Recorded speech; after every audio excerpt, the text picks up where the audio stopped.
गुना में उबाल है, लोगों में गुस्सा है, गुस्से से लोग लाल हैं और इस गुस्से के पीछे की वजह है हनुमान जन्मोत्सव के मौके पर निकाली जा रही शोभा यात्रा पर पथराव को लेकर। अब लोग सड़कों पर उतरे हैं, मांग कड़ी कार्रवाई की है, बुलडोजर एक्शन की है। बाबा बागेश्वर की मामले में एंट्री हो गई, उन्होंने तो दंगाइयों के लिए सजाए मौत की मांग कर ली। इस बीच सियासत का भी शोर सुनाई दे रहा है। अभी गुना में क्या हालात हैं और क्यों हर बार हिंदुओं की आस्था पर चोट होती है, इन सब मुद्दों को लेकर के यह खास रिपोर्ट हम आपको दिखाते हैं।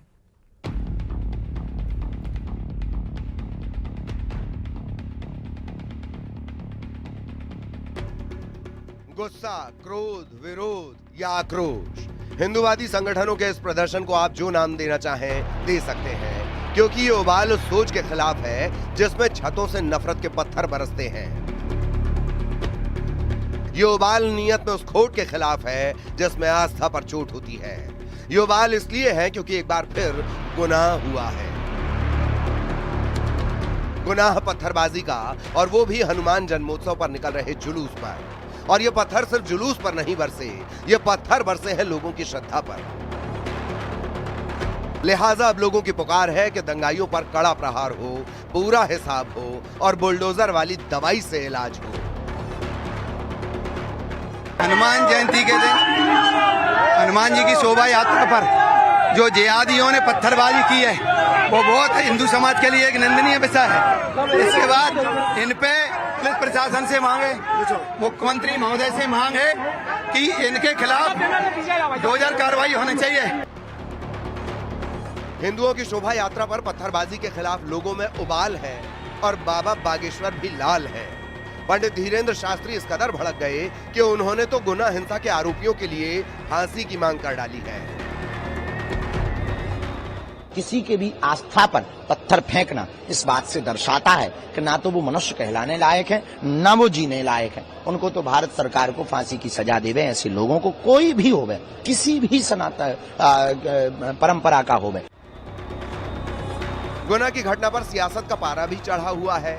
एक तरफ कांग्रेस है जिसे हनुमान जन्मोत्सव के जुलूस पर बरसे पत्थरों से ज्यादा मुस्लिमों पर हो रही कार्रवाई खटक रही है, तो दूसरी तरफ बीजेपी है जो महू में हिंसा की याद दिलाते हुए एक बार फिर कांग्रेस पर तुष्टीकरण की राजनीति के आरोप दाग रही है। यार किस बात की कर दी गई एक समुदाय के लोगों के ऊपर। दूसरा बयान एसपी महोदय ने यह दिया था कि गलत रूट के ऊपर बिना परमिशन के जुलूस निकाला गया, मस्जिद के सामने नारेबाजी की गई। तो फिर जो लोग नारेबाजी कर रहे थे उनके ऊपर कोई एफआईआर क्यों नहीं हुई है?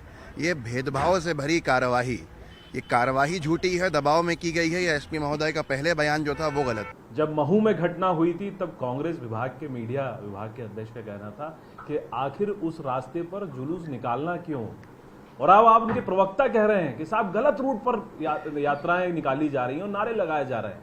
मतलब भारत में रहकर हिंदू जयकारे नहीं लगा सकता, जय श्री राम नहीं बोल सकता। कांग्रेस पार्टी कहना चाह रही है, और कांग्रेस पार्टी की मानसिकता आप समझ लीजिए, इनका पेट नहीं भरा पाकिस्तान बनाकर। इस हिंदुस्तान में आज भी ये पाकिस्तान की लकीर खींचकर देश को बंटवारे की राह पर ले जाना चाहते हैं, जबकि इस देश में सबको अपना अधिकार है। और इस यात्रा से किसको दुखी हो रहा है? कांग्रेस पार्टी क्यों दुखी? पत्थरबाजी के बाद टेंशन है, पुलिस का एक्शन है, धर्म की लड़ाई है और सियासत की अंगड़ाई है। इन सब के बीच लोगों का गुस्सा है जो अब सड़कों पर संग्राम की शक्ल अख्तियार कर रहा है, क्योंकि ये पहली बार नहीं है जब साजिश ने पत्थरों का रूप लिया है।